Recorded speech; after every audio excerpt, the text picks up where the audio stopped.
খোঁজ খবর কি কিছু রেখেছেন? ৩৮ বছর বয়সে এসেও নাইম ইসলাম যেভাবে ব্যাটিং করে যাচ্ছেন তাতে করে বলাই চলে নাইম ইসলাম যেন আবারও নতুন করে ফিরে এসেছেন।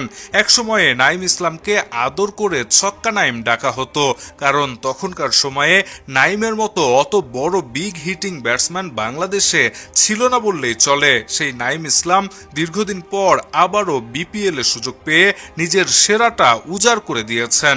সোমবার দুর্বার রাজশাহীর বিপক্ষে চিটাগাং কিংসের হয়ে ওপেনিং এ নামেন নাইম ইসলাম। ওপেনিং এ নেমে দুর্দান্ত ব্যাটিং করতে থাকেন বাংলাদেশের একসময়ের দুর্দান্ত এই ব্যাটসম্যান। শেষ পর্যন্ত ৪১ বল খেলে ৫৬ রান করেন নাইম ইসলাম।